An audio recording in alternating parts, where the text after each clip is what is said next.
Menteri Kebudayaan Fadlizon meluncurkan buku berjudul Sejarah Indonesia Dinamika Kebangsaan dalam Arus Global di Kompleks Kemendikdasmen Jakarta Minggu 14 Desember 2025. Adapun buku berjumlah 10 jilid ini ditulis oleh para sejarawan se-Indonesia, terdiri dari 123 penulis dari 34 perguruan tinggi se-Indonesia. Dalam sambutannya, Fadlizon menegaskan bahwa penulisan sejarah nasional merupakan bagian penting dari upaya negara merawat memori kolektif bangsa dan memperkuat jati diri Indonesia di tengah arus globalisasi.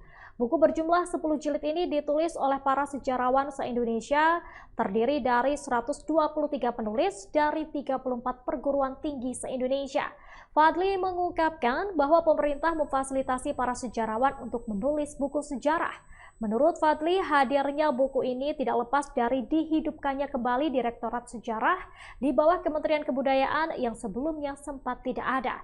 Ia mengakui bahwa pembentukan kembali Direktorat Sejarah merupakan bagian dari perjuangan internal pemerintah saat pembentukan Kementerian Kebudayaan di era Presiden Prabowo Subianto.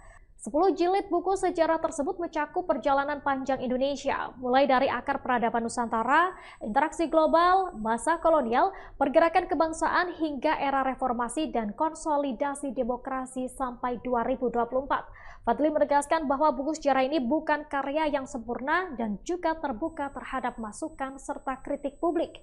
Ia menilai hal itu wajar sebagai perbedaan pendapat dalam negara demokrasi.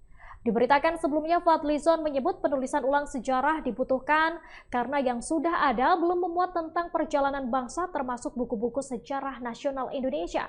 Meski demikian, ia mengatakan proyek yang tengah dikerjakannya ini tetap mengambil bahan dari buku-buku SNI seperti yang ditulis oleh Nugroho Noto Susanto, kemudian juga Sartono Kartodirjo yang mulai terbit tahun 1974 dan terakhir terbit pada 1984 dan dimutakhirkan datanya pada 2008.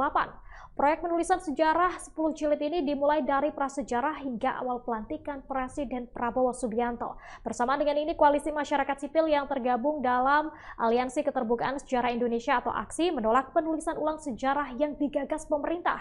Alasannya, AKSI menilai proyek ini adalah sarana untuk merekayasa masa lalu dengan menggunakan tafsir tunggal dari pemerintah. Download Tribun X sekarang, menghadirkan lokal menjadi Indonesia.